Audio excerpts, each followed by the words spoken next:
Welcome, ladies and gentlemen, to PDAC 2024, Commodity TV for you here at the floor. It's Sunday, and we are moving on with our interview series. We want to talk to Graham Harris, the chairman of Surge Battery Metals. Hi, Graham. Long time no see. Hey, thanks, Joe. Nice to see you again. Yeah, nice to see you. Fantastic. Nice. Yeah. And it looks like a good PDAC so far. And metal prices are also coming a little bit towards our direction. That's good, except lithium. Surge Battery Metals, what's the company about? Well, thanks, Jochen. I mean, we go way back. I mean, you were a big supporter of us with Millennial Lithium, our project in Argentina, which we sold to Lithium Americas. And then, I was looking around and probably looked at about 50, 60 companies, 50, 60 projects to get involved with, because I wanted to try to keep our team together from Millennial, because it's such a rare space to have expertise in the lithium business.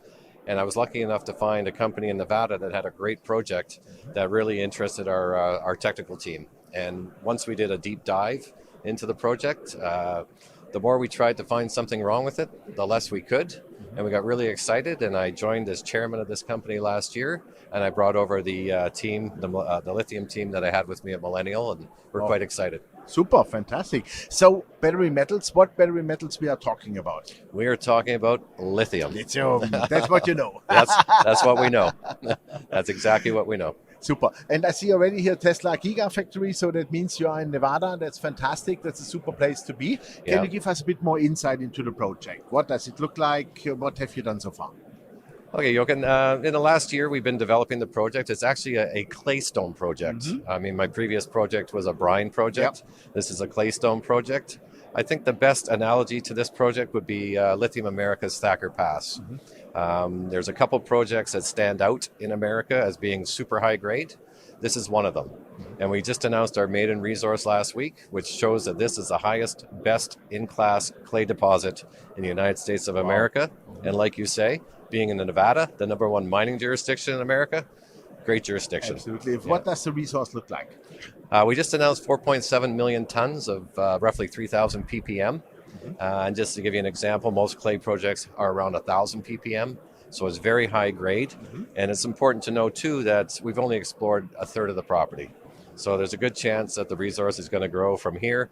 But honestly, at 5 million tons of what we have right now, 4.7 million tons, it already supports a 50-year mine life of 80,000 tons plus a year. Okay. So anything we add to it is really gravy. But we have a world-class deposit as is based on a third of the property. Okay, super. So that sounds already outstanding. I mean, you must not go really further in that. What is the next steps in development? Yeah, that's a great question, Jochen. I mean, the next steps, we did all the original work under what they call a notice of intent. Now we've applied for the plan of operation, which will allow further exploration, so we can move the resource from a measured and indicated, or from an inferred to a measured and indicated and reserve. And then at the same time, coincidentally with further drilling, we'll also be working on a feasibility study, which is key. So we'll be working on the engineering work to produce a bankable feasibility, which, along with the drilling, you're looking at about 15 to 18 months from here. Okay. As you are in Nevada, and I know Nevada has a very straightforward permitting path. Normally we say something like 30 to 36 months. Do you have to pass the same here, or goes that a little bit faster?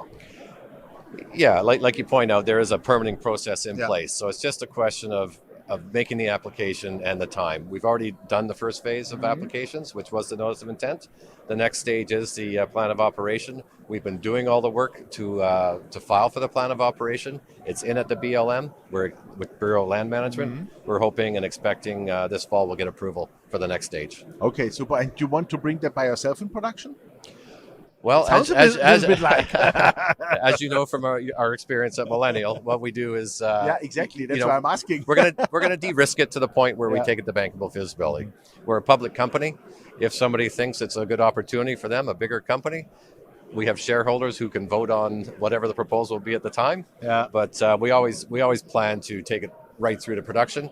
But there's a good chance that the same thing will happen here. If we de-risk this thing, and this is the best in-class project in the US of A, it's going to be awfully awfully attractive to either an end user or bigger lithium company. Okay, so there could be another winner for us shareholders. I'm not Could yet be a another. shareholder, but I made a nice amount of money with Millennial Yes. Lithium, to be honest. Yes. Fantastic. So what is the company set up? How much money is in the bank? Who are largest shareholders? What is management in?